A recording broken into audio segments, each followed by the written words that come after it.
Just imagine सुबह आँख खुलती है और विंडो के बाहर सिर्फ पहाड़ों पर छाई हुई मिस्ट नज़र आती है। हवा में कॉफ़ी और स्पाइसेस की खुशबू है। एक तरफ डेंस फॉरेस्ट, दूसरी तरफ वाटरफॉल्स और बीच में वाइंडिंग माउंटेन रोड्स, जहाँ पर हर टर्न के बाद एक नया व्यू आपका वेट कर रहा है। वेलकम टू वायनाड, केरला का वो डेस्टिनेशन जहाँ nature, adventure, wild life, history और सुकून सब कुछ एक ही जगह मिलता है। लेकिन वायनाड एक छोटा सा टूरिस्ट स्पॉट नहीं है, ये एक पूरा डिस्ट्रिक्ट है और यहाँ अट्रैक्शंस काफ़ी स्प्रेड आउट है। तो वायनाड कैसे जाना है, कहाँ स्टे करना है, लोकल ट्रांसपोर्ट क्या रहेगा, कौन कौन से प्लेसेस है घूमने के लिए, टोटल बजट कितना होगा, क्या आइटिनरी होनी चाहिए और वायनाड घूमने का बेस्ट टाइम क्या है, सब कुछ इन डिटेल बताऊंगा इस वीडियो में। तो वीडियो में बने रहिए। चलिए शुरू करते हैं।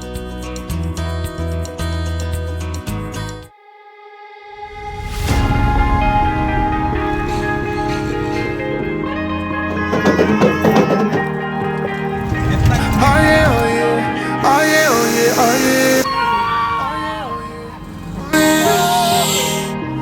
वायनाड आप एयरवेज, रेलवेज, रोडवेज तीनों माध्यम से आ सकते हैं। अगर आप फ्लाइट से आना चाहते हो तो नियरेस्ट एयरपोर्ट कैलिकट यानी कोझिकोड इंटरनेशनल एयरपोर्ट है। यहाँ से वायनाड अप्रॉक्सीमेटली 90 किलोमीटर्स है, जिसे आप प्राइवेट टैक्सी या बस से कवर कर सकते हैं। ट्रेन से अगर आप आ रहे हो तो सबसे नियरेस्ट मेजर रेलवे स्टेशन वो भी कोझिकोड यानी कैलिकट रेलवे स्टेशन ही है। वहाँ से भी आपको बस और टैक्सी दोनों मिल जाएगी। इसके अलावा अगर आप किसी नियर बाय मेजर सिटी जैसे बेंगलुरु से आ रहे हैं तो स्लीपर बसेस के भी ऑप्शंस रहते हैं, वो भी आप चेक कर सकते हैं। और बहुत सारे टूर पैकेजेस भी मिल जाते हैं जिसमें रहना, घूमना सब इंक्लूडेड रहता है। कौन सा ऑप्शन बेटर होगा वो मैं वीडियो के लास्ट में बताऊंगा। तो हम लोग निकल चुके हैं बेंगलुरु से वायनाड के लिए। हमने बॉस ट्रैवल का एक ट्रैवल पैकेज बुक किया था फ्रॉम बेंगलुरु टू वायनाड। उसमें क्या क्या चीज़ें इंक्लूडेड थी, कॉस्ट क्या थी, कॉस्ट एफिशिएंट थी या नहीं, और मेरा फीडबैक क्या है उस पैकेज के ऊपर, और आप इसे कैसे बुक कर सकते हैं वो भी मैं इस वीडियो में बताऊंगा। वीडियो में बने रहिए। हम लोग रात को अराउंड 10 बजे निकले थे और सुबह 4 बजे तक वायनाड में अपने होटल पहुंच चुके थे। तो अप्रॉक्सीमेटली 5 से 6 घंटे लगे हमें। होटल पहुंचने के बाद थोड़ा रेस्ट किया, उसके बाद हम लोग 7 बजे टूरिस्ट प्लेसेस घूमने के लिए निकल गए। और लिस्ट में सबसे पहला पॉइंट जो हमारा है वो है बनासुरा सागर डैम। बनासुरा सागर डैम इंडिया का सबसे बड़ा मिट्टी और पत्थरों से बड़ा डैम है और एशिया का दूसरा सबसे बड़ा मिट्टी और पत्थरों से बना डैम है। ये डैम बनासुरा हिल्स का तलहटी में बना हुआ है। ऐसा माना जाता है कि पहाड़ का नाम बनासुरा राजा महाबली के बेटे के नाम पर पड़ा है, जिन्होंने यहाँ के पीक पर कठोर तपस्या की थी। ये एडवेंचर लवर्स के लिए एक ग्रेट स्पॉट। यहाँ आप speed boating, kayaking, pedal boating और जीप लाइन के मजे ले सकते हैं, या फिर बनासुरा पीक तक ट्रैकिंग के लिए भी जा सकते हैं। और यहाँ की एंट्री फीस 40 रुपये है। उसके बाद हम अपने सेकंड डेस्टिनेशन मणिबोट्स जिप लाइन पहुंचे। यहाँ चारों तरफ टी गार्डन्स है। यह एक पॉपुलर एडवेंचर अट्रैक्शन है जो अपने थ्रिल और सीनिक व्यूज़ के लिए जाना जाता है। यहाँ आमतौर पर 400 से 450 मीटर तक लंबी जिप लाइन राइड्स ऑफर होती है, जहाँ आप लस ग्रीन वैलीज और ट्री टॉप्स के ऊपर से हाई स्पीड में गुजरते हैं। यहाँ कोई एंट्री फी नहीं है और जिप लाइन का टिकट 350 रुपया है। भाई डर नहीं लग रहा है ना अभिषेक? हॉस्टल क्यों लग दिलों में तुम अपनी बेताबियां लेके चल रहे हो तो जिंदा हो तुम। नजर में ख्वाबों की बिजलियां लेके चल रहे हो तो जिंदा हो तुम। हवा के झोंकों के जैसे आजाद रहना सीखो।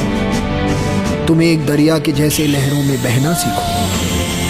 हर एक लम्हे से तुम मिलो, खोले अपनी बाहें। हर एक पल एक नया समा देखे ये निगाहें। जो अपनी आंखों में हैरानियां लेके चल रहे हो तो जिंदा हो तुम। दिलों में तुम अपनी बेताबियां लेके चल रहे हो तो जिंदा हो तुम। What you drinking? 2 shots, let's pour it out. I know what you're thinking. उसके बाद हम लोग अपने थर्ड डेस्टिनेशन इनोरू विलेज जाएंगे। इनोरू वायनाड में स्थित केरला का पहला ट्राइबल हेरिटेज विलेज है। ये पुकोड के पास एक हिलॉक पर 25 एकड़ में फैला हुआ है और ट्राइबल कल्चर को प्रिजर्व और प्रमोट करने का एक यूनिक इनिशिएटिव है। यहाँ आप ट्राइबल कम्युनिटीज़ की ट्रेडिशनल लाइफस्टाइल, उनके रहने का ढंग, ट्रेडिशनल हर्ट्स और उनके कस्टम्स के बारे में करीब से जानने का मौका मिलता है। यहाँ ट्राइबल आर्टिसंस अपने बनाए हुए हैंडीक्राफ्ट्स, स्पाइसेस और सोवेनिर्स बेचते हैं। यहाँ एक कैफेटेरियाज़ में आपको ऑथेंटिक ट्राइबल डिशेस भी ट्राई कर सकते हैं। यहाँ 100 लोगों की सीटिंग कैपेसिटी वाला एक ओपन एयर थिएटर है। यहाँ ट्राइबल आर्ट फॉर्म्स और परफॉर्मेंसेस होती है। प्राइवेट व्हीकल्स को बेस पर पार्क करना पड़ता है। वहाँ से विलेज तक पहुँचने के लिए आपको जीप सर्विसेज अवेलेबल होती है, जो आपको लेके जाएगी और फिर लेकर भी आएगी। यहाँ आपको ट्राइबल परफॉर्मेंसेस भी देखने को मिल सकती है। ये एक यूनिक एक्सपीरियंस है, स्पेशली उन लोगों के लिए जो डिफरेंट कल्चर्स और ट्रेडिशंस को जानने में इंटरेस्टेड होते हैं। और यहाँ की एंट्री टिकट 80 रुपीज़ पर पर्सन है और जीप का जो चार्ज होता है वो 30 रुपीज़ होता है 2 वे का। एक इम्पॉर्टेंट पॉइंट ये कि मानसून यानी जून से अगस्त के दौरान हैवी रेनफॉल के वजह से ये अक्सर बंद रहता है, इसलिए विज़िट करने से पहले इसका करंट स्टेटस चेक कर लेना बेटर है।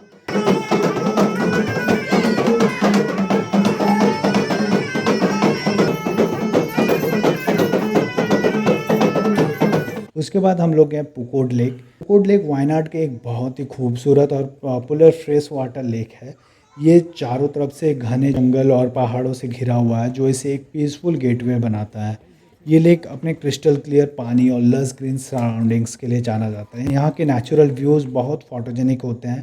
टूरिस्ट यहाँ पैडल बोटिंग का मज़ा ले सकते हैं, जो लेक के शांत पानी में एक रिलैक्सिंग एक्सपीरियंस देता है। इसके साथ ही लेक के चारों तरफ एक वॉकवे बना हुआ है, जहां आप नेचर वॉक का आनंद ले सकते हैं। यहाँ पे बंदर बहुत ज़्यादा मिलेंगे, आप कुछ भी खा रहे हो तो सावधानी रखिएगा। पुकोड लेक में एंट्री फी 40 रुपये है। और इसके साथ ही हमारा फर्स्ट डे आइटिनरी आज कंप्लीट हुआ। इसके बाद हम लोग रेस्ट करने के लिए अपने होटल चले गए। रात में जलाए हमने बॉनफायर और खेले खूब सारे फन गेम्स।